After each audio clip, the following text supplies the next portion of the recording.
నామానికి మహిమ కలుగును గాక. మన ప్రభును రక్షకుడైన యేసుక్రీస్తు వారి శుభనామమున మరొకసారి మీ అందరికీ వందనాలండి.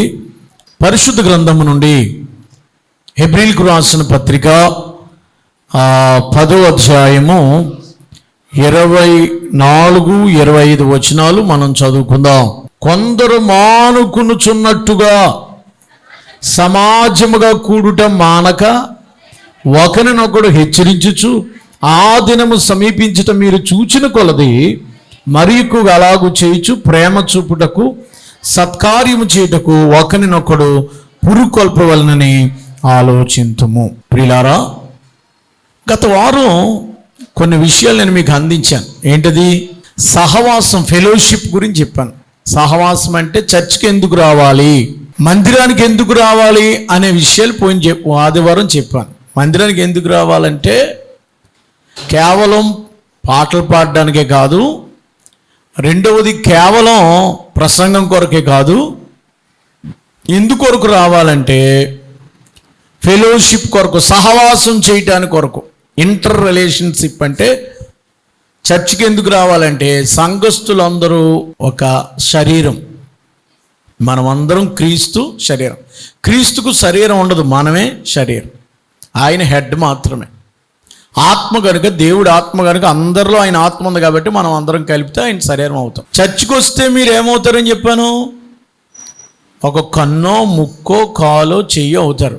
రాకపోతే శరీరంలో ఒక భాగం తీసేసినట్టు అవుతుంది. అన్ని భాగాలు కలిస్తేనే బాడీ అని చెప్పాను పోయిన వారం. కొద్దిగా మీకు ఉపద్ఘాతం ఇచ్చి వెనక్కి వస్తాను.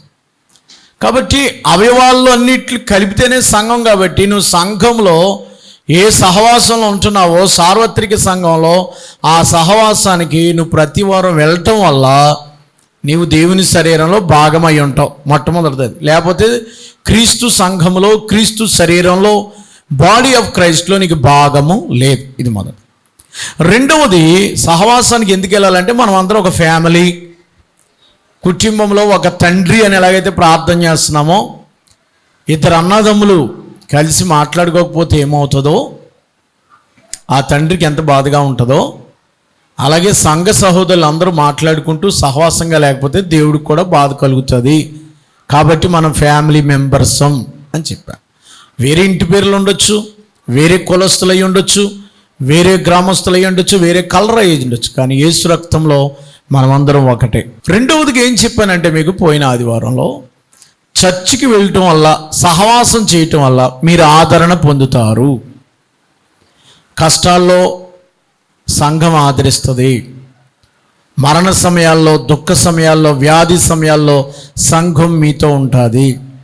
సుఖ సమయాల్లో సంఘం మీతో ఉంటుంది. ఎందుకంటే క్రీస్తు శరీరం కాబట్టి. ఆదరణ గురించి నేను రెఫరెన్స్లు మొన్న వారం ఇచ్చాను కాబట్టి నేను మరలా అదే చెప్పి టయాన్ని పాడు చేయాలని నేను అనుకోవట్లేదు. సో ఇప్పుడు ఈ వారంలో సంఘానికి మనం ఎందుకు రావటం వల్ల మరొక ప్రయోజనం ఏంటి అంటే, సంఘానికి వచ్చటం వల్ల 10వ అధ్యాయం మనం చదువుకున్నాం కదా, 24-25 కలిసి ఉన్నాయి. కొందరు మానుకున్నట్లుగా సమాజముగా కూడుట మానక. కొందరు మానుకున్నట్టుగా సమాజముగా కూడుట మానక ఒకరినొకడు హెచ్చరించుచు ఆ దినము సమీపించడం మీరు చూచిన కొలది మరి ఎక్కువగా అలాగూ చేయించు కూడుకోవాలని అర్థం. సమాజంగా కూడటం మానదంటే సంఘముగా కూడటం మానద్దు. కొందరు మానుకుంటున్నారట. చాలామంది సంఘానికి రావటం మానేస్తున్నారట. అలాగ మీరు మానొద్దు. సహవాసానికి, సంఘం అంటే సహవాసం అని చెప్పాను, సహవాసం అంటే సంఘం. సంఘానికి, సహవాసానికి కొందరు మానేసుకుంటున్నారట. కొందరు మానుకున్నట్లుగా రాశాడు కదా ఇక్కడ. మీరు అలా మానడానికి వీల్లేదు దేవుడు చెప్తున్నాడు. సమాజం కంటే సంఘంగా కూడుట మానక. ఆదివారం ఆరాధనకి వెళ్ళవలసిందే, మానడానికి వీల్లేదు, ఇది ఆజ్ఞ. దేవుడు చెప్పాడు 6 దినాలు కష్టపడండి, ప్రభు దినాన్ని ప్రభు సన్నిధిలో ఉండండి, నన్ను ఆరాధించండి. సహవాసానికి తప్పకుండా వెళ్ళవలసిందే నువ్వు దేవుని బిడ్డవైతే. ఇది మూడోది. మానడానికి వీల్లేదు, చర్చ్ మానడానికి వీల్లేదు, దేవుడు ఆజ్ఞది. నువ్వు సంఘంలో ప్రతి ఆదివారం జాయిన్ అవ్వాలి, సహవాసం చేయాలి. అలా సహవాసం చేయటం వల్ల నీకేం కలుగుతుంది? ఒకరినొకడు హెచ్చరించుకుంటా. అంటే సంఘస్థుల్లో ఒకరినొకడు హెచ్చరించుకోవడం అంటే ప్రోత్సహించుకోవడం. ఒకరు కుంటుపడిపోతే ఇంకొకరు హెచ్చరించటం. చర్చికి రావట్లేదే, ఏమైంది నీకు? హెచ్చరించటం. ఒకవేళ బాధలో ఉన్నావా, పర్వాలేదురా, అందరూ కలిసి పరిగెట్టడం. ఒకళ్ళే పరిగెడతాం కాదు చర్చ్ అనేది, అందరూ కూడా కలిసి ప్రయాణం చేయాలి. సింగిల్గా పాడడం చాలా ఈజీగా ఉంటుంది, గొప్పగా ఉంటుంది. నా వాయిస్ చాలా బాగుంటుంది, నేను ఒక్కడనే రాగాలు తీసి పాడగలను, దట్స్ గుడ్. కానీ క్వైర్లో పాడగలవా? టీంలో పాడగలవా? కలిసి పని చేయగలవా? అందరూ రాగాలు కలిసి పాడితే, అలా మెయింటైన్ చేస్తే అది చక్కని శ్రావ్యమైన సంగీతం వస్తుంది. మ్యూజిక్ వాయించేవాడు కీబోర్డ్ ఒకలాగా వాయించి, ప్యాడ్ ఒకలాగా వాయించి, గిటార్ ఒకలాగా వాయించాడు అనుకోండి, వినేవాళ్ళకి ఎలా ఉంటుంది? వాయించే వాళ్ళకి ఆడి బీట్కి ఈడి బీట్కి, ఆడి బీట్కి, గిటార్ వాడికి వీడికి, లేకపోతే ఈ సెక్సోఫోన్ వాయించేవాడికి కానీ, లేకపోతే కిలానెట్ వాయించేవాడు కానీ, అందరూ కలిస్తేనే ఆ బ్యాండ్ మేళం వినడానికి శ్రావ్యమైన సంగీతం వస్తుంది. దాన్నే మ్యూజిక్ బ్యాండ్ ఏమంటారు? దాన్ని బ్యాండ్ మేళం అంటారు కదా. బ్యాండ్ మేళంలో ఒకడో ఎవడెష్టం వచ్చినట్టు ఆయన చేసుకున్నాడు అనుకో, ఎవడెష్టం వచ్చినట్టు సౌండ్లు పెట్టేసుకున్నాడు అనుకోండి, ఎవడెష్టం వచ్చినట్టు సౌండ్ పెట్టేసుకుంటే ఇనివాడికి ఎలా ఉంటుంది? చికాగ్గా ఉంటుంది. కొయిర్లో కూడా ఎవడు వాయిస్ వాడు పెట్టుకుని, కొయిర్లో ఎవడు గొంతుకాలు పెట్టేసుకుని, నాది కొంచెం సౌండ్ ఎట్టు, నాది కొంచెం సౌండ్ ఎట్టు అంటే 4 స్వరాలు పాడితే సప్తస్వరాలు వస్తాయి. అప్పుడు వినేవాడికి చెవిపోటు వస్తుంది. సంగీతం ఎంత ఆహ్లాదకరంగా ఉంటుందో పాట అంత అందంగా పాడకపోతే చెవిపోటు వస్తుంది. పాట రాగం తీయటం రాదు కానీ పాట పాడడానికి మాత్రం రెడీ అయిపోతుంటాం. పాట రాగాలు రావు, కీబోర్డ్లో దొరకవు ఆ స్వరాలు. ఒక్కొక్కసారి అలా గాన లహరిలో ఎక్కడికో వెళ్ళిపోతూ ఉంటుంది. కానీ నేనేం చెప్తున్నానంటే, కలిసి పాడటం అనేది ఒక వరం, కలిసి పరిగెత్తటం. దేవుడు ఒంటరిగా చేయలేదు మనల్ని, దేవుడు ఒక్కడిగా ఉండమని ఎప్పుడు కోరుకోలేదు. మీరు సంఘంగా ఉండండి, సహవాసంగా ఉండండి. నేను సహవాసంగా ఉండను అంటే నువ్వు తేడాగాడు అని అర్థం. పోటీ. క్రికెట్ ఎంతమంది ఆడతారు? 11 మంది ఆడతారు. ఈ క్రికెట్ బాగా వీక్గా ఉన్నప్పుడు ఏం చేస్తారు తెలుసు? వీళ్ళు ఓడిపోతాం అనుకున్నప్పుడు ఏం చేస్తారు తెలుసు? అందరూ దగ్గర అయిపోయి భుజాల మీద ఎలా చేతులు వేసేసుకుని తల కింద పెట్టుకుని ఏమనుకుంటారో తెలియదు, కానీ అక్కడ మాత్రం కలిసిపోయినట్టుగా ఒకటి భుజం ఒకటి కలిపేసుకుంటారు. వాళ్ళ ఉద్దేశం ఏంటి? మ్యాచ్ గెలవాలి, కప్పు తెచ్చుకోవాలి. కష్టమైన ఒకడికి ఇబ్బంది అయినా సరే, ఒకడికి కష్టమైనా సరే, ఒకరినొకడు చప్పట్లు కొట్టుకుంటూ క్లాప్స్ కొట్టుకుంటూ వెళ్ళడం అని చెప్తాడు. మంచి బాల్ వేసాడానికి అందరూ చప్పట్లు కొడతారు, స్టేడియంలో ఉన్నవాళ్ళు, ఆటాడేవాళ్ళు అందరూ. ఒకడు వికెట్ తీసాడంటే అందరూ స్పందిస్తారు, అందరూ ఒకరి దగ్గరకు వచ్చి కలిసిపోయి ఆ బాల్ తీసిన ఎగరేస్తారు. ఎందుకంటే అదేంటి అనుకుంటారు మీరు? అది యూనిటీ స్పిరిట్, ఐక్యత, టీమ్ స్పిరిట్. అలా లేకుండా ఆడు వేసాడు నేను వెళ్ళటం ఏంటని అనుకుంటే ఆ టీం ఎప్పటికీ నెగ్గదో, ఓడిపోద్ది. సంఘము కూడా అంతే, అందరూ కలిసికట్టుగా ఇది సమిష్టి విజయం అని చెప్తారు చివర్లో. ఏమంటారు? నేను ఒక్కడనే కాదు, ఎవరు బ్యాటింగ్ వాళ్ళు చేశారు, ఎవరు బౌలింగ్ వాళ్ళు చేశారు, అందరూ బాగా ఆడాం కాబట్టి గెలిచామంటారు. సంఘం అభివృద్ధి అవ్వాలంటే, మన సంఘం గొప్పది అవ్వాలంటే, మనం దేవునికి ఇష్టమైన సంఘంగా మారాలంటే, మనం దేవుని మెచ్చుకునే సంఘంగా ఉండాలంటే, ఆత్మకార్యాలు జరగాలంటే, పరిశుద్ధాత్ముడు పని చేయాలంటే, దేవుని సంఘములో అందరూ పని చేయాలా? ఇది నాది కాదు అనుకుంటే ఆ సంఘంలో బీటలు దేరతాయి. ఇది నాది కాదు అనుకుంటే ఆ సహవాసంలో భేదాభిప్రాయాలు వస్తాయి. ఇది నాది కాదు అని అనుకుంటే ఒకడు పరిగెడుతుంటే ఇంకొకడు వెనక్కి నడుస్తుంటుంటే ఒకడు స్పీడ్గా పరిగెట్టేస్తుంటాడు. ఒకడు స్పీడ్గా పరిగెట్టేవాడు ఉంటాడు చర్చిలో, ఒకడు స్లోగా కుంటుకుంటూ నడిచేవాడు ఉంటాడు. కానీ ఇద్దరూ కలిసి నడిపించుకోవడంలోనే సహవాసం. నేనేం చెప్తున్నానంటే, అందుకనే సహవాసానికి రావాలి. ఒకళ్ళు వాక్యం చదవలేకపోతున్నారు, ఆ వాక్యం చదవలేనోడికి వెళ్ళి నువ్వేం చేయాలంటే హెల్ప్ చేయాలి. నువ్వు నిజమైన దేవునితో సరైన సంబంధం కలిగి ఉంటే, సరైన సంబంధం లేనటువంటి దేవునితో సరైన సంబంధం లేని విశ్వాసాన్ని నడిపిస్తావు. నేను చెప్పింది అర్థమైందా? Get my point.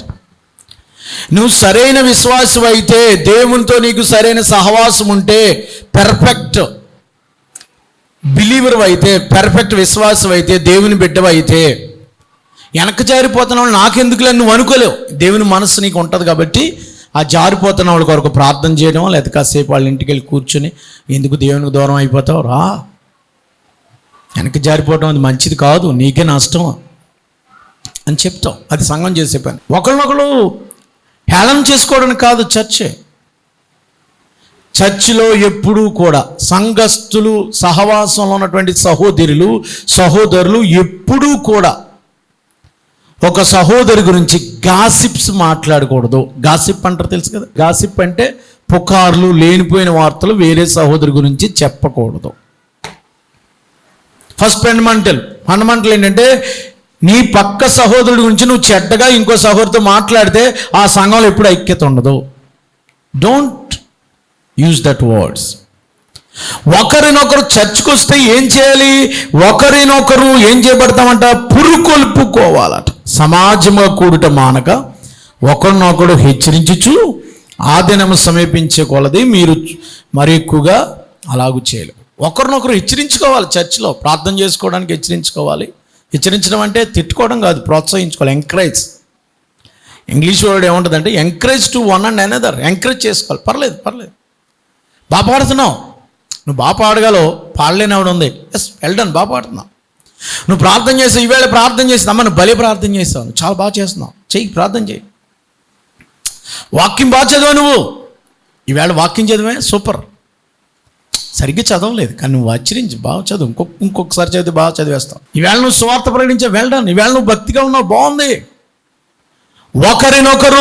ఒకరినొకరు హెచ్చరించుకునేదే సంఘం. అందుకే సహవాసంలో ఉండాలి. ఒకళ్ళు జారిపోతున్నా ఇంకొకరు కలిసి ఉండాలి. నీవు కొందరు కూడుకొనుట మానినట్లే మీరు మానొద్దు అన్నాడు. నువ్వు చర్చికి వెళ్ళాలని నీకు అనిపించట్లేదంటే, సహవాసానికి వెళ్ళాలని నీకు అనిపించట్లేదంటే, దేవునికి నీకు ఎక్కడో తేడా కొట్టింది, దూరం అయ్యావు అని అర్థం. నేను సంఘానికి వెళ్ళాలని నీకు మనసు రావట్లేదంటే, ఆరాధనకి వెళ్ళాలని మనసు రావట్లేదంటే, దేవునికి నీకు దూరం అయ్యావు. నీలో ఎక్కడో పాపం చోటు చేసుకుంది.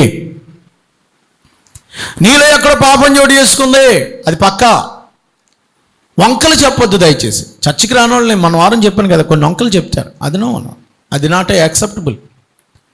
నేను గేదెలు కొనుక్కున్నాను అన్నాడు ఒక ఆయన. వంక అన్నాడు దేవుడు, దాన్ని సాకులు అన్నాడు. ఎందుకు చర్చికి రాలేదని అంటే, నేను గేదెలు కొనుక్కున్నాను, ఈవేళ చూసుకోవాలన్నాడు. కొన్నకు చూసుకుంటావా, కొనకు ముందు చూస్తావా గేదె కొనేవాడు. ఏమయ్య ఎందుకు చర్చికి రాలేదని, నేను పెళ్లి చేసుకున్నాను, ఆవిడతో నేను ఈవేళ గడపాలన్నాడు. తప్పు, అది కుదరదు, దేవుడు ఒప్పుకోలేదు. ఎందుకు ఈ మాట చెప్తున్నానంటే, నెపాలు చెప్పే కంటే దేవునికి దూరం అయిపోతున్నావు, చర్చికి రావాలనిపించట్లేదు అని అంటే నీవు దేవుని బిడ్డగా ఎదగలేకపోతున్నావు, పాపంలో పడిపోయావు, నువ్వు సరి చేసుకోవాల్సిన అవసరత ఉంది. అందుకే రాలేకపోతున్నాను. ఇది ఒకటి. ఇక నేను ఎందుకు చెప్తున్నానంటే, ఎవరైనా మందిరానికి రాకుండా నేను ఒంటరిగా ఉంటాను, నేను చర్చిలోకి రాకుండా ఇంట్లో ప్రార్థన చేసుకుంటున్నాను, నేను సంఘంతో కలలేకపోతున్నావు అంటే నువ్వెవరు అంటే, సామెతల గ్రంథంలో రాశాడు. సామెతల గ్రంథం 18వ అధ్యాయం 1వ వచనంలో, వేరుండగోరువాడు స్వేచ్ఛానుసారముగా నడిచేవాడు. సంఘంలో కలలేకపోకుండా ఒంటరిగా ఉంటున్నాడంటే వాడు స్వేచ్ఛానుసారుడు. వాడికి సంఘ భయం లేదు, దేవుడి భయం లేదు, నలుగురితో నడవలేనాడు, వాడు ఎప్పుడు కూడా ఇబ్బందికరంగా ఉంటాడు. ఎప్పుడైతే ఇద్దరు కలిసి దేవుని మందిరంలో ఉంటారో, ఇద్దరు కలిసి ప్రార్థన చేస్తారో, వారు ఒకరినొకరు పురుకొల్పబడతారు. మీకు ఒక విషయం చెప్పాలి. కొంతమంది చర్చ్కి రావట్లేదట. పొద్దుటే ఆ పాస్టర్ గారు తెల్లవారుజామున వెళ్ళాడట.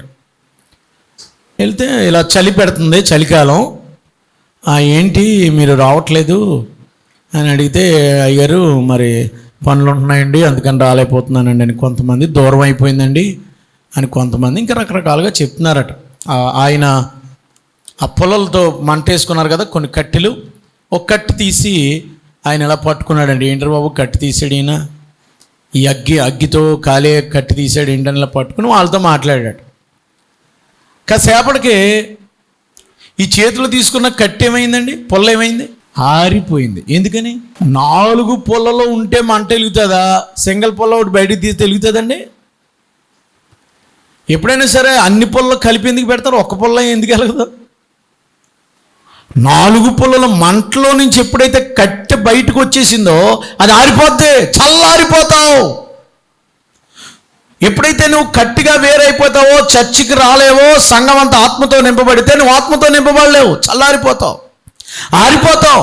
కట్టిలో నుంచి పుల్ల వేరైపోయి మంట వెలుగుతున్నటువంటి ఒక పుల్లను తీసేస్తే మీరు ఆ పుల్లను వేరుగా పెడితే ఎలా చల్లారిపోయిందో, సహవాసానికి రాకపోవటం వల్ల నువ్వు చల్లారిపోతావు, మండలేవు. అందరూ ఆత్మతో నింపడితే నువ్వు నింపడలేకపోతున్నావు అంటే నువ్వు రావట్లేదు కనుక. అందరూ ప్రార్థన చేసుకుంటున్నారంటే నీకు వాక్యం దొరకట్లేదు కనుక. అందరూ పరుగులెత్తుతున్నారు, అందరూ పాటలు పాడుతున్నారు, అందరూ దేవుని కొరకు ఆసక్తితో ఉద్యమంగా ఒకరిని చూసి ఒకరు పురుకొల్పడుతున్నారంటే నువ్వు రావట్లేదంటే చల్లారిపోతావు. మంటలో నుంచి కట్టె ఎలాగైతే వేరు చేయబడినప్పుడు ఆరిపోద్దో, సంఘము ఆత్మతో నింపబడినప్పుడు నువ్వు వేరు చేయబడితే నువ్వు ఆరిపోతావు, చల్లారిపోతావు. అందుకని చర్చికి తప్పకుండా రావాలి. చల్లారిపోకుండా ఉండాలంటే దేవుని మందిరానికి రావాలా? చూడండి, సహవాసానికి రావటం వల్ల వచ్చేది ఏంటి? హెచ్చరించబడతామండి. అలాగే అక్కడ ఏముందంటే, ప్రేమ చూపుటకును సత్కార్యములు చేయుటకును ఒకరినొకడు పురుకొల్పవలనని ఆలోచింతుము. అమ్మా, సంఘానికి వచ్చినప్పుడు ఏమవుతుందంటే ఒకరికొకరు ప్రేమ చూపించుకోవాలి. We love one and another. చర్చిలో ప్రేమ అనేది చాలా ప్రాముఖ్యం. ప్రేమ చేత అతకబడాలి. సిమెంట్, ఇప్పుడు ఇటుకల్ని కట్టేటప్పుడు ఆ ఇటుకలను బాగా అతుక్కునేలాగా చేసేది ఏంటండి? గట్టిగా అతుక్కుపోయేలా చేసేది ఏంటి? సిమెంట్. ప్రేమ అనేది సిమెంట్కి సాదృశ్యంగా ఉంటుంది. మన ఒకరినొకరు అతికేలాగా చేసేది ప్రేమ. ప్రేమ చూపాలి. సంఘస్థులు ఒకరినొకరు ప్రేమ చూపించుకోవాలి. అదే సహవాసం. సంఘంలోకి రావడం వల్ల ఏం దొరుకుతుంది అంటే ప్రేమ దొరుకుతుంది. రెండవది ఏంటంటే సత్కార్యములు చేయుటకు. ఏ కార్యాలండి? సత్కార్యాలు. ఒకరికొకరు సత్కార్యాలు చేసుకోవడం, ఒకరికొకరు సహకరించుకోవడం. సత్కార్యాలు అంటే సన్మానాలు కాదు, ఒకళ్ళ బాధల్లో ఒకళ్ళు పంచుకోవటం, సత్కార్యం చేయటం. వాళ్ళ యొక్క కష్టకాలంలో వెళ్ళి వాళ్ళతో కాసేపు మాట్లాడటం, ఆదరించటం, అది సత్కార్యం. వాళ్ళు బలపరచబడ్డారు, వాళ్ళ కొరకు ప్రార్థన చేయటం. లేకపోతే సత్కార్యములు చేయటానికి కొరకు మనం ఏం చేయాలంటే ఒకరికొకరు మరి పురుకొల్పుకోవాలి. ఒకరికొకరు ఏం చేయమన్నది అక్కడ? పురుకొల్పుకోవడం. చూసారా? పురుకొల్పుకోవడం అంటేనే, పురుకొల్పుకోవడం అంటే ఒకరికొకరు ప్రోత్సహించుకోవడం. వెళ్దాం, పర్లేదు, పురుకొల్పుకోవాలి. అంతేగాని వాళ్ళని హేళనగా మాట్లాడకూడదు, అంతేగాని వాళ్ళని గద్దింపుగా మాట్లాడకూడదు. కోపంగా మాట్లాడితే వాళ్ళు పురుకొల్పలే. ప్రేమతోనే చేయాలి మీరు చేసే గారు. ప్రేమతో పురుకొల్పాలా, ప్రేమతో ముందుకు నడిపించాలి. వెనక్కి వెళ్ళిపోతున్నటువంటి ఆ గొర్రెను, జారిపోతున్నటువంటి ఆ గొర్రెను పురుకొల్పాలి. కాబట్టి సహవాసానికి తప్పకుండా రావటం వల్ల నేను 4 విషయాలు చెప్పాను. ఒకటేంటంటే హెచ్చరించబడతాం, రెండవది ఏమిటంటే ప్రేమ పొందుకుంటాం సహవాసంలో, మూడోది ఏంటంటే సత్కార్యాలు పొందుకుంటాం, నాలుగోది ఏంటంటే పురుకొల్పబడతాం. ఇంకా భక్తిగా ఉండు, ఇంకా ప్రార్థనలో ఎదుగు, ఇంకా విశ్వాసంగా ఉండని పురుకొల్పుకోవడానికి అలా చేయాలన్నమాట. అంతేగాని ఒంటరిగా ఉంటే పురుకొల్పేవాడు ఉండడు, సంఘానికి దూరం అయిపోతే ప్రేమించేవాడు ఉండడు, సంఘానికి దూరం అయిపోతే నువ్వు ఒకవేళ పడిపోతే నిన్ను లేపేవాడు ఉన్నాడు. ప్రసంగి భక్తులు అదే కదా చెప్పాడు 4వ అధ్యాయంలో. ప్రసంగి భక్తులు 4వ అధ్యాయం 8వ వచనంలో ఒకడు పడిపోతే ఏం చేయాలి? ప్రసంగి గ్రంథము, ఒంటరిగా ఉన్నాడు ఒకడు కలడు, అతనికి జతగాళ్ళు లేరు, అమ్మా కుమారులు లేరు, అన్నదమ్ములు లేరు, ఎవరు లేరు, సంఘం లేదు, గాడిద గుడ్డు లేదు, ఒక్కడైపోయాడు.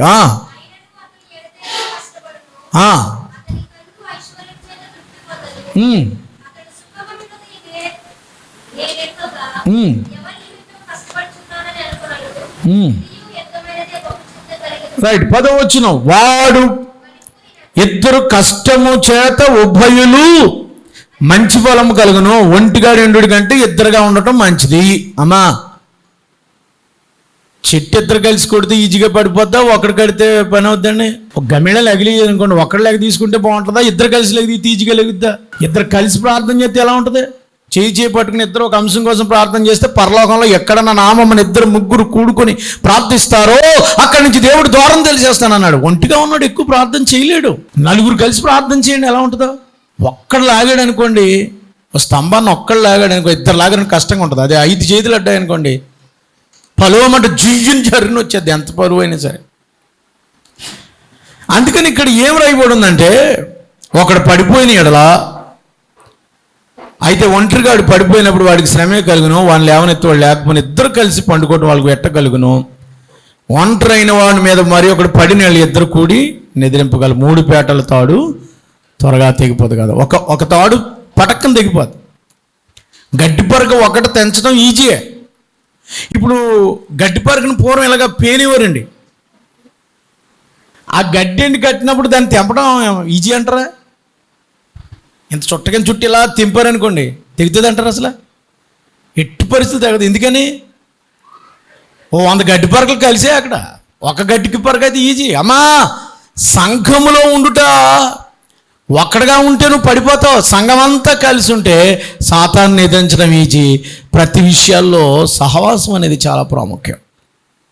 చాలామంది మిస్ అవుతుంది ఏంటంటే, సహవాసం యొక్క, సంఘం యొక్క ప్రాధాన్యతను తెలుసుకోలేకపోతున్నారు.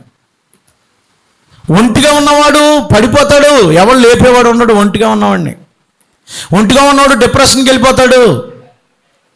ఒంటరిగా ఉన్నవాడు పాపంలో పడే అవకాశం ఉంది.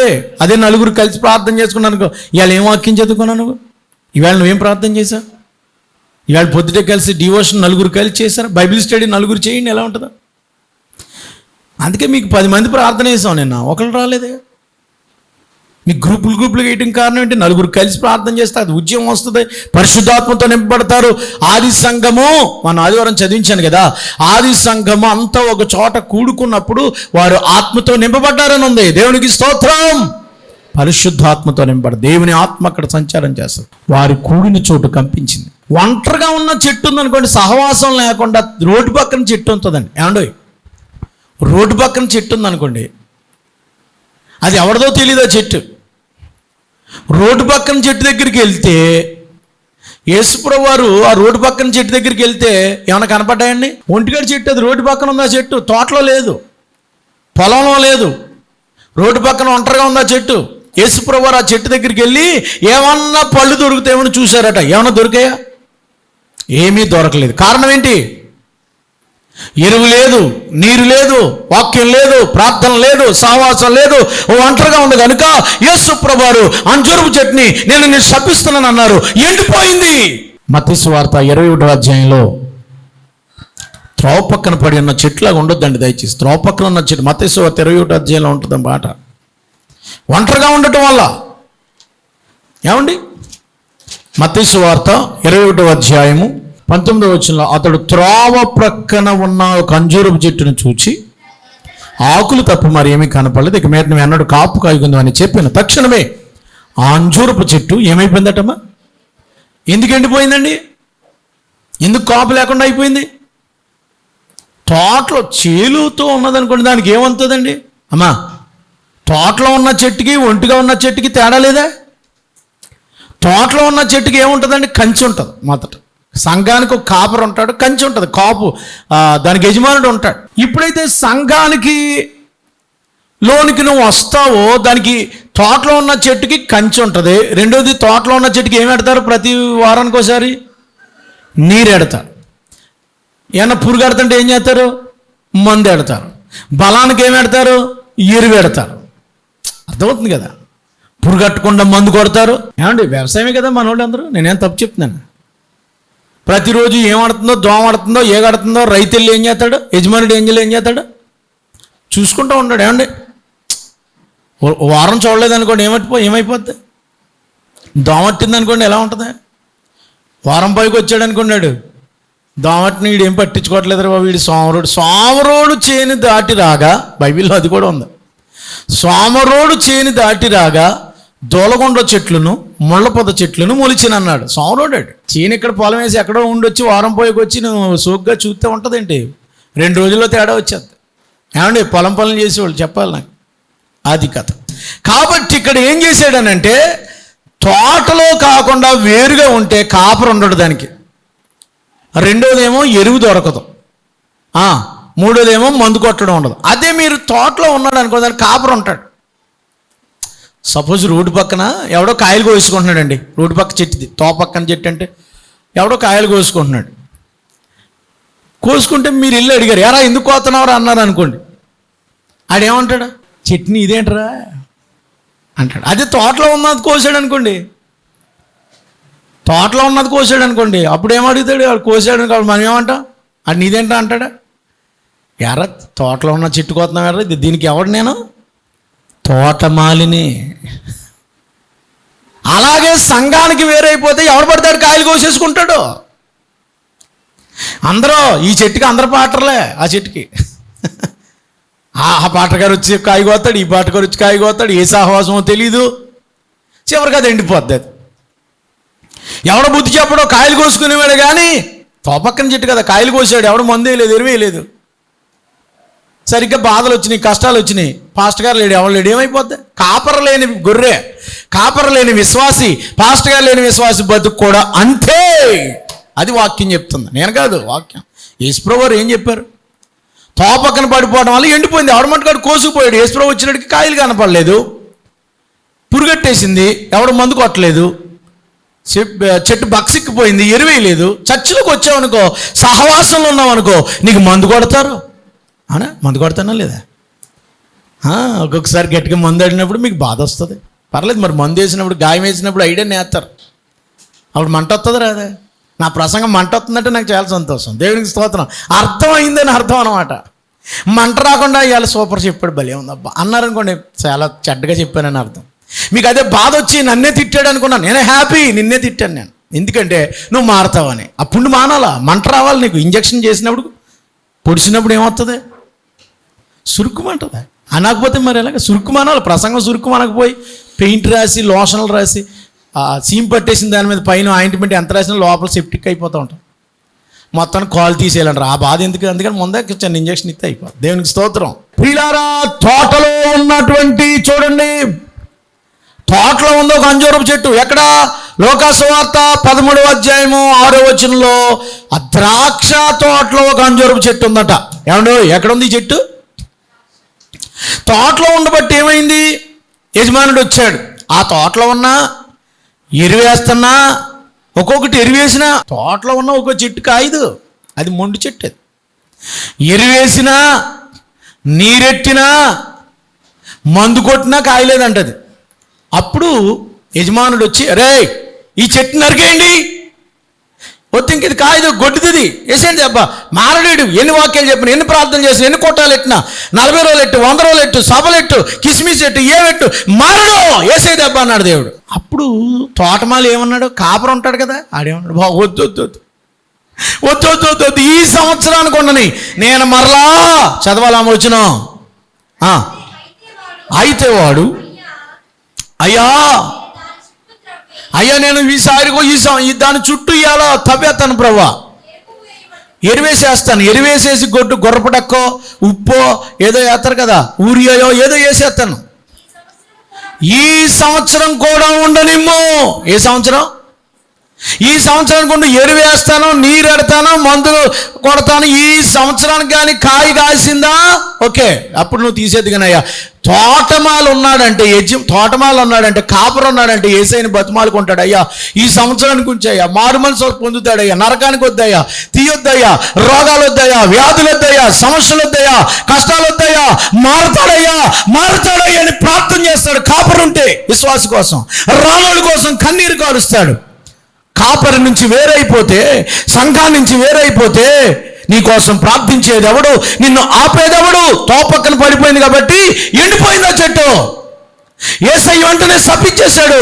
తోటలో ఉంది కాబట్టి కాపరి అడ్డుపడ్డాడు. దేవునికి స్తోత్రం చెప్పండి. సంఘంలో ఉన్నావు కాబట్టి మోషే అడ్డుపడ్డాడు. ప్రభువా ఈ జనాల్ని చంపొద్దు, నన్ను చంపే అన్నాడు. చంపనలే, పక్కుండన్నాడు. దేవునికి స్తోత్రం. నా పేరు తీసే జీవ గ్రంథంలో సంఘాన్ని మాత్రం ఏం చెయ్యొద్దు ప్రభా, వీళ్ళు అమాయకులు ప్రభా అని ఏడ్చాడు. అది కాపరి ఏడుస్తాడు. రానోళ్ళ కొరకు ఆల్ నైట్ ప్రేయర్ ప్రార్థన చేస్తాడు. రానోళ్ళ కొరకు ఏదో కూటం పెట్టి బతిమాలుకుంటాడు. కాపరికి బయట ఉన్న చెట్టుకి తేడాది. సంఘంలో ఉంటే నీకు సహవాసంలో ఉంటే నువ్వు ఆత్మీయంగా బలపడతావు, కాయలు కాస్తావు, ఫలిస్తావు, విశ్వాసం అంటూ ఎదుగుతావు. అర్థమైంది కదండి ఇప్పుడు నేను చెప్పే పాయింట్. సహవాసంలో ఉండటం వల్ల పురుకొల్పబడతాం, ఫలిస్తాం.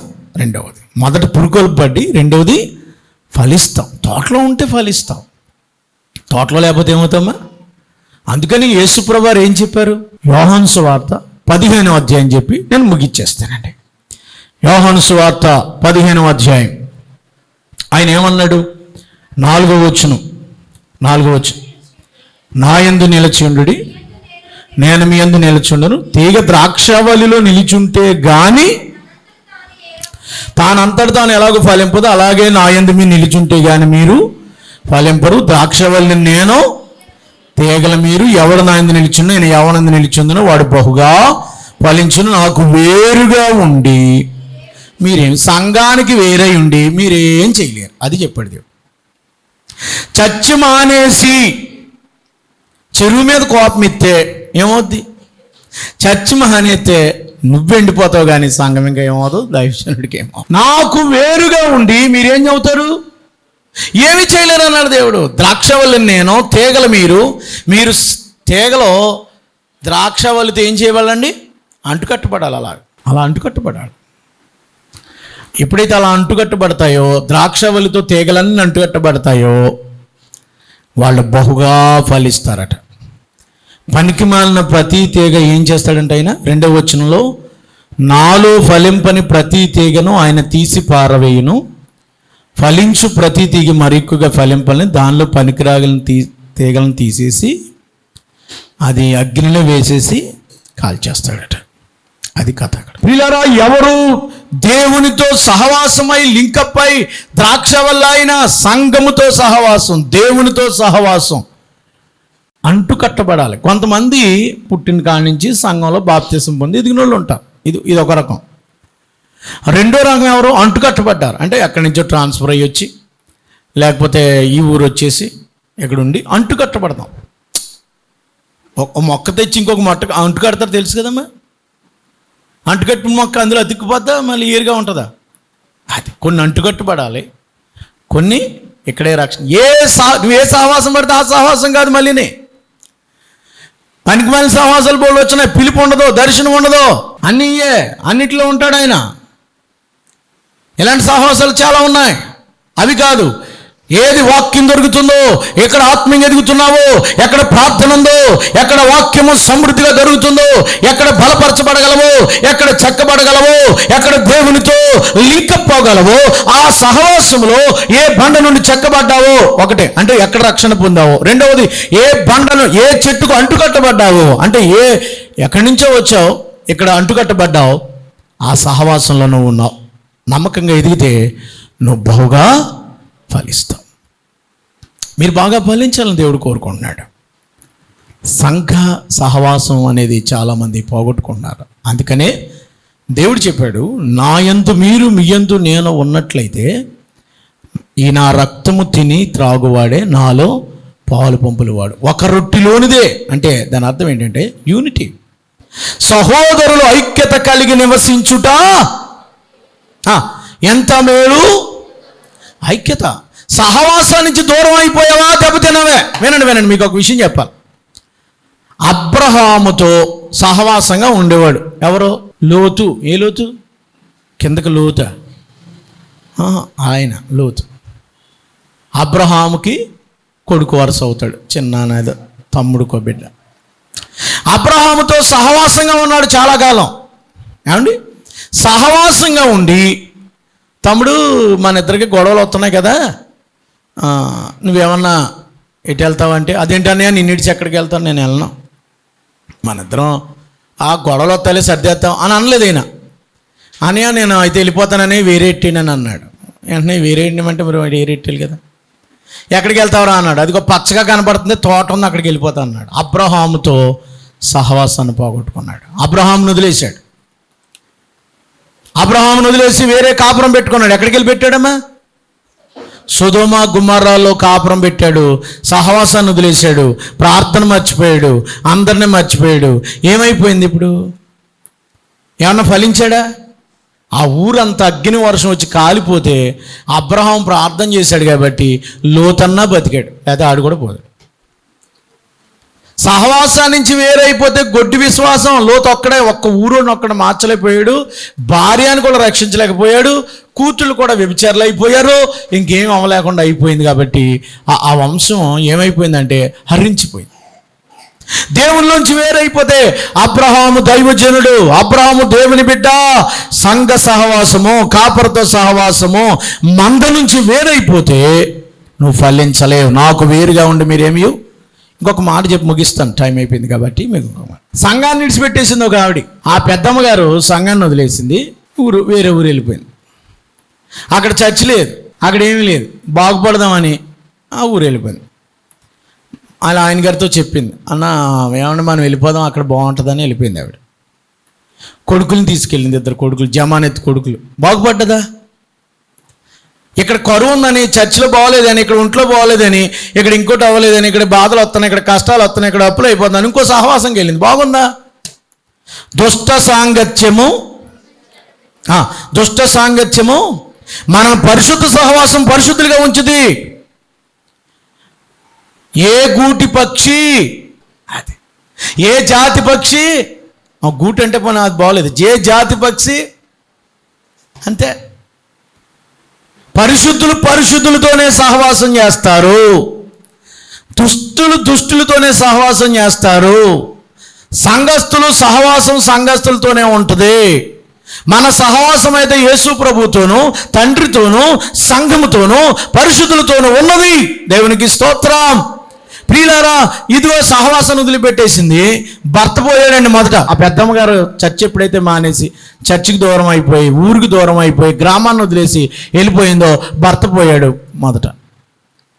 తర్వాత ఎవరు పోయారు? పెద్దోడు పోయాడు, చిన్నోడు పోయాడు, అందరూ పోయారు. పెళ్ళిళ్ళు చేసింది ఆ ఊరిలో. 10 సంవత్సరాలు ఉంది, అయినా రాలేదు. చర్చికి వెళ్ళిపోదాం, నేను పాపిని తప్పు చేశాను, సహవాసానికి వెళ్ళిపోదాం, ఎందుకనే మంచిదని అనలేదు. 10 ఏళ్ళు ఉండిపోయింది. భర్త పోయాడు, అయ్యో పెద్ద ఆయన పోయాడని అనుకోకుండా కొడుకులు పోగొట్టుకునే వరకు ఉంది. ఆ తర్వాత ఊరంతా బాగుపడుతుంది. చర్చికి వెళ్ళిన వాళ్ళు ఆశీర్వదించబడ్డారు.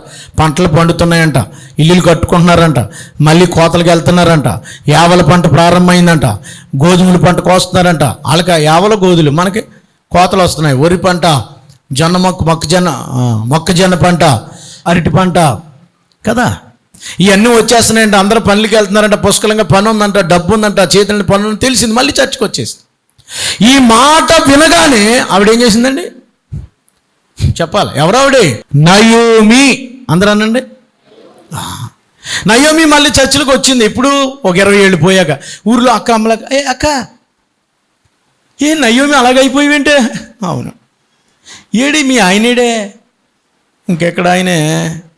నీకు 2 కొడుకులు కదా, ఇంకెక్కడ కొడుకులే? ఏం పేరు నీ పేరు? మారా. ఏమన్నమన్నదే? మారా అంటే ఏంటి? చేదు. నయోమి అంటే ఏంటి? తీపి. మీకు బాగా అర్థం, మధురం అంటే అర్థం అవట్లేదు, అందుకని తీపి, స్వీటీ. ఏంటి నయోమి పేరు? ఏం పేరు? తీపి. ఇప్పుడు ఏమైపోయింది?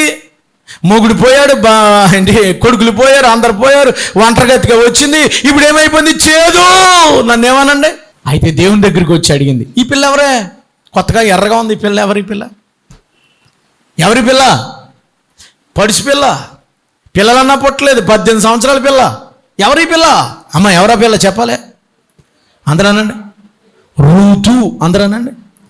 సంఘంలో కలిసిపోయింది రూతమ్మ వచ్చి చర్చిలో కలిసిపోయింది, సహవాసంలో కలిసిపోయింది. అన్యురాలు, విగ్రహారాధికురాలు, అన్నదమ్ములు ఉన్నారు, తల్లిదండ్రులు ఉన్నారు, ఊరోళ్ళు ఉన్నారు. భర్త పోయాడు, కొత్తగా పెళ్లి చేసుకోని వెళ్ళిపోయి, పడుచుతానువే 18 సంవత్సరాలే పెళ్ళైన 2 సంవత్సరాలుగా మీ ఆయన పోయాడే, వెళ్ళిపోయా బాబు అన్నది వాళ్ళ అత్తగారు. వెళ్ళిందా? మనోళ్ళని అలాగే వెళ్ళమన్నారు అనుకో, నీకో దానమే బాబు అని పోతారు మనోళ్ళు. కానీ ఆవిడ వెళ్ళను. అత్త ఇంకొక మాట మాట్లాడావా, ఏమన్నా చెంప చెల్లమంటాను లేదు, మనమైతే అంటాం. ఆవిడేమని తెలుసా, నీ దేవుడే నా దేవుడు అనాలి. నీ దేవుడే, నీ జనమే, నీ బువ్వే.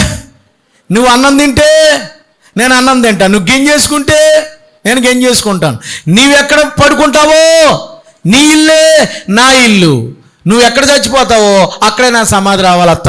ఇంకొక మాట మాట్లాడేవంటే కుదరదంది. సరేలే పిల్ల వచ్చి అన్నది. సహవాసంలో కలిసిపోయింది, సంఘంలో కలిసిపోయింది. బోయాజు పొలం అనగా సంఘంలో కలిసిపోయింది. సంఘంలో ప్రార్థనలు ఎదుగుతుంది. వేరొకని పొలంలోనికి, వేరొక సహవాసంలోకి వెళ్ళొద్దు అన్నాడు బోయాజు. ఇదే పొలంలో ఉండు, కోతల ఆరంభం మొదలుకొని కోతలు ముగించే వరకు అదే పొలంలో ఉంది. అర్థమైందా? కోతలు ప్రారంభించినప్పుడు వచ్చింది, ముగించే వరకు అదే పొలంలో ఉంది. కోత అయిపోయేటప్పటికి ఆ పొలానికి యజమానురాలు అయిపోయింది, ఆయనతో పెళ్ళి అయిపోయింది. దేవునికి స్తోత్రం. సంఘంలోకి వస్తే నువ్వు ఫలిస్తావు, సంఘవాసంలోకి వస్తే ఆశీర్వదించబడతావు.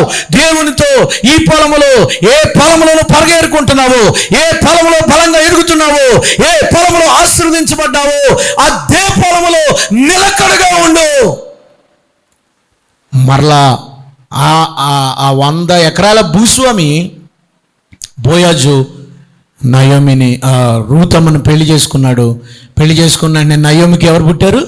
కొడుకు పుట్టారు. నయోమికి అది పుడతారు, రూత్కే పుట్టారు. కానీ నయోమి సంతానము నిలబడింది. అందుకని దేవునికి స్తోత్రం చెల్లిద్దాం. ఇప్పుడు మారా కాదు, ఇప్పుడు మరలా ఏమైపోయింది? ఆవిడ మధురంగా, తీపిగా మారిపోయింది, స్వీట్గా మారిపోయింది. కనుక సహవాసం పోగొట్టుకుంటే చేదైపోయింది. రూతు అన్యురాలు, కానీ సహవాసంలోకి వచ్చి ఆశీర్వదించబడింది. యేసు ప్రభు వారి యొక్క తల్లులు ఉంటారు కదా, తల్లులు వంశవళి, ఆ తల్లులు లిస్టులో రూతం పేరు ఉంటుంది. మత్తయి వార్తలో ఉంటుంది, మొదటి అధ్యాయం చదువుకోండి. మొదటి అధ్యాయం 4వ వచనంలో రూతు పేరు కూడా యేసు ప్రభు వారి యొక్క వంశావళిలో రాశారు. మోయాబీరాలు, అన్యురాలు, విదేశీరాలు, బెత్లెహేముకి వచ్చింది, రొట్టెలింట్లోకి వచ్చింది, చర్చిలోకి వచ్చింది, పొలంలోకి వచ్చింది, ప్రార్థనలోకి వచ్చింది, ఆత్మలో ఎదిగింది, బలపడింది. దేవునికి స్తోత్రం. రూతు గ్రంథం 4 ముక్కల్లో చెప్పాలంటే ఏం చెప్పాలి? రూతు మొట్టమొదట ఎక్కడొచ్చింది? రూతు మొట్టమొదట బోయాజు ఊరికి వచ్చింది. రెండో రోజుని 2వ అధ్యాయంలో పొలంలోకి వచ్చింది. 3వ అధ్యాయంలో కళ్ళంలోకి వచ్చింది. 4వ అధ్యాయంలో ఇంట్లోకి వచ్చేసింది. అది కథ. దేవునికి స్తోత్రం. మొదటి అధ్యాయం, రూతు గ్రంథం 4 అధ్యాయాలు. ఒక్క నిమిషంలో చెప్పాలంటే, మొదటి అధ్యాయంలో బోయాజు ఊరికి వచ్చింది, బెత్లెహేముకి వచ్చింది. 2వ అధ్యాయంలో బోయాజు పొలంలోకి వచ్చింది. 3వ అధ్యాయంలో బోయాజు కళ్ళంలోకి వచ్చింది, కళ్ళం చేస్తున్నారు, నూరుస్తున్నారు. 4వ అధ్యాయంలో బోయాజు ఇంట్లోకి వచ్చింది, బోయాజుకు ఒక బిడ్డను కన్నది. సహవాసంకి వస్తే అట్టి ఆశీర్వాదం దేవుడు ఇస్తాడు. వేరుగా ఉంటే ఫలించలేవు. తలలో ఉంచండి, ప్రార్థన చేసుకుని ప్రార్థన చేద్దామండి. సహవాసం విడిచిపెట్టేసి ప్రార్థన మానేసేమో, వాక్యం చదవడం మానేసాడట. రాత్రంతా చేపలు పట్టుకొట్టుకెళ్ళిన ఒక్కడు దొరకలేదు. సహవాసం వదిలేసి వెళ్తే ఎలాగే ఉంటుంది? మీకు కొన్ని విషయాలు చెప్పాను వేళ. ఒక్కసారి ఇదిగో చెట్టు ఒంటరిగా ఉంది, ఎరువు లేదు, ఏమీ లేదు, ఎండిపోయింది. తోటలో ఉంటే తోటమాల ఉన్నాడు, ఈ సంవత్సరాన్ని కూడా ఇచ్చాడు. సహవాసాన్ని పోగొట్టుకుంటే ఎండిపోతావు, ఫలించలేవు. నిజమైన ద్రాక్షలు ఆయన తోటలో ఎదుగు. సహవాసంలో ఉండటం వల్ల రూతమ్మకి సహవాసం అంటే ఏంటి తెలియదు, సంఘం అంటే ఏంటి తెలియదు, దేవుడు అంటే తెలియదు. చర్చిలకు వచ్చేసింది, కన్నీళ్ళు కార్చింది. యవన కాలంలో భర్తను పోగొట్టుకున్నానని ఏడ్చింది. అద్భుతంగా దేవుడికి ఆమెకి వివాహం జరిగించి ఒక రైతుకి భార్య అయిపోయింది. 100 ఎకరాల భూస్వామి, ఇప్పుడు జమీందారు ఆవిడ. సహవాసం కారణం. సహవాసంలో నయోమి సహవాసాన్ని పోగొట్టుకుంది, అన్ని పోగొట్టుకుంది. లోతు సహవాసాన్ని విడిచిపెట్టాడు, సర్వనాశనం అయిపోయాడు. సహవాసం విడిచిపెట్టద్దు. సంఘ సహవాసం చాలా ప్రాముఖ్యం. ప్రార్థన చాలా. ఎవరైనా రోగులు అంటే సంఘ పెద్దలు నూనె రాసి ప్రార్థన చేస్తారని ఉంది. సంఘస్థులు ప్రార్థన చేస్తారు. సహవాసంలో దూరంగా ఉండదు దయచేసి. ప్రతి ఆదివారం తప్పకుండా దేవునితో గడపాలి. ప్రభు బలలో సహవాసం పొందాలి. ఒకవేళ దూరం అయిపోయేమో ప్రార్థన నుంచి, భక్తిలో నుంచి, విశ్వాసం నుంచి, రక్తమాంసం నుంచి దూరం అయిపోయేమో చిన్న ప్రార్థన చేసుకో.